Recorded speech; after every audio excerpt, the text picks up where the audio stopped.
Tokrat sem se dejansko malo bolj potopil v cene, ker so pri teh premijskih znamkah vedno precej bizarne.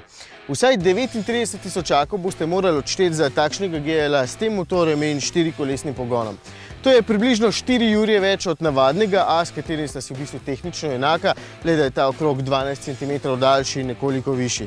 No, pa bolj nastopaški seveda. Ampak, če boste želeli, da tako dobro izgleda, potem cena ne bo 39 jurjev, ampak 52.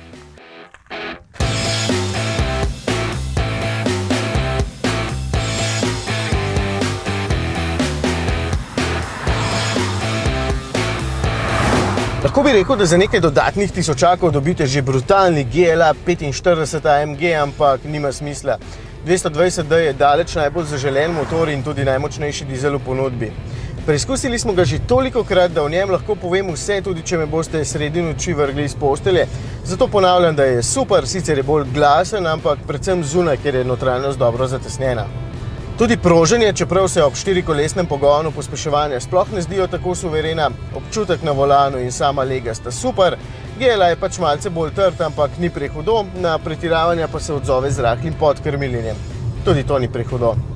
Ta 7-stopenjski dvosklopčni menjalnik je sicer ok, ampak v primerjavi z novimi 9-stopenjskimi, ki jih ima v nekaterih modelih že Mercedes, je prava počasnela. Prenova je poskrbela, da zunaj res super izgleda, sploh v tej barvi. No, sej že prej, ampak ta nova sprednja maska sedaj še bistveno bolj izstopa in odbijača sta bolj agresivno zašiljena. No, znotraj je manj dramatičen, nov je terenski program na tem gumbu in plastika še vedno poka, če se je dotikate. Sicer manj kot prenova, je pa to še vedno opazna hiba, vsaj pri meni.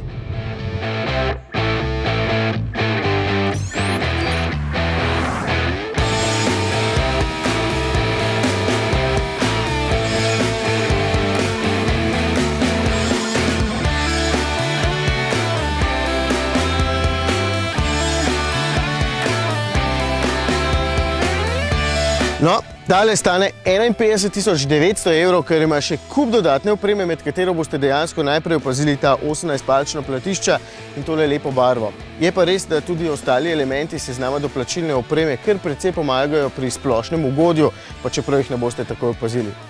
Saj veste, pri GLA 45 AMG tudi ne boste kar takoj opazili motorja, če ravno ne boste odpirali pokrova. Pa je njegov učinek, ko boste močno pritisnili na plin, zelo opazen.